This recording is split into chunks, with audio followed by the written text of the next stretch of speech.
Nau mai ki whakamiere.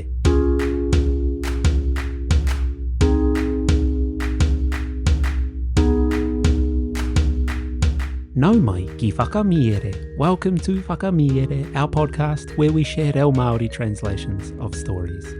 Today's Paki Poto is Te Pōpokorua me Te Ngaro by Aesop. There are three kupu hou in our kōrero, and the first is hau māwiwi, and it means accomplishment. Anei te tauira. I te puku mahi a te tokorua, ka rahi te hau māwiwi.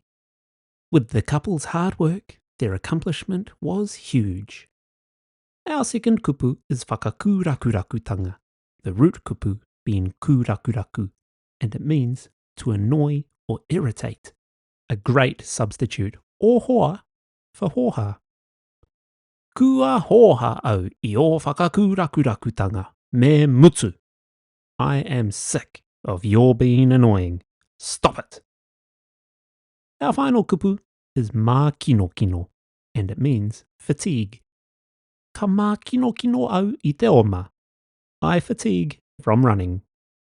Kia are mai o taringa, listen out for these kupu hou in the kōrero. Kia hānea nā te noho, whakarongo mai e hoa mā. Te Pōpokorua me Te Ngaro, nā Aesop. I te tohe tohe a Pōpokorua rāua ko Ngaro I tētahi rangi mō ōrāua anō painga. I nā te ngāngara whakariha ko koe, tā te ngaro ki te Pōpokorua. Kaua rā e whakahanga I a koe anō ki a hau. Ka hāro au me he manu, ka tomo au ki ngā whare ariki me he kiingi, a ka tau au ki ngā upoko o ngā tapairu, a kāti, o ngā ariki, a ka wehe anake e whakarākei hia ai tētahi rāe a tāhua. Ka mutu, ka tai hoki au ki ngā rangi tūhāhā. Kāore he whakaherenga e tukuna, engari, ka mātua whakamātauhia e au.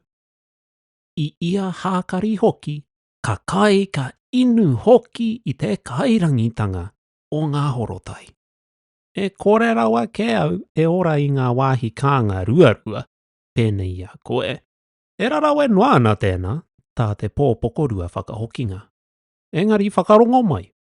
Ka whakapeha koe I tō apu-apunga, engari kia pono mai, e hara I te mea he rite tonu te kounga o aukai, nā, he wā ona kua mate kē koe ki te kai I te momo e kore rawa ahau e paku pā. Kia huri atu tāua ki te taunga ki ngā upoko o ngā kingi me ngā ariki. E mōhio pai nei koe, mēnā koe e tau ki te upoko o tētahi ariki, ki tērā rānei o te kāihe, me ki rā hoki kua orite te tūponotanga o ia o era, kua ka kama mārika te tukuna atu ou. Ka mutu, ko te pai o ngā atua, ai rā, ki ko rā, ki hea ake nei hoki, ka kia mai, he whakakūrakurakutanga noa I honei koe. I ngā marama hoki o hine takurua, nōku e kai ana I ngā hua o ākumahi. Ki te ai au ia koutou ko ohoa e mate ana I te makariri, I te matekai, I te mā kino kino hoki. He mau wā taku kōrero I hoki a koe. E kore taku pātaka, taku I pūrā nei e ki I te kōrero. Ko te ki ko te kōrero. Ma kue ake nei ngā hua o te hau māwiwi. The Ant and the Fly by Aesop. An ant and a fly one day disputed as to their respective merits. "Vile, creeping insect," said the fly to the ant, "do not for a moment compare yourself with me. I soar on the wing like a bird. I enter the palaces of kings and alight on the heads of princes, nay, of emperors, and only quit them to adorn the yet more attractive brow of beauty. Besides, I visit the altars of the gods. Not a sacrifice is offered, but is first tasted by me. Every feast, too, is open to me. I eat and drink of the best, instead of living for days on 2 or 3 grains of corn as you do." "All that's very fine," replied the ant, "but listen to me. You boast of your feasting, but you know that your diet is not always so choice. You are sometimes forced to eat what nothing should induce me to touch. As for alighting on the heads of kings and emperors, you know very well that whether you pitch on the head of an emperor or of an ass, and it is as often on one as the other, you are shaken off from both with impatience, and then the altars of the gods indeed, there and everywhere else you are looked upon as nothing but a nuisance. In the winter too, while I feed at my ease on the fruit of my toil, I often see your friends dying with cold, hunger, and fatigue. I lose my time now in talking to you. Chattering will fill neither my bin nor my cupboard. The moral being, bread earned by toil is sweet.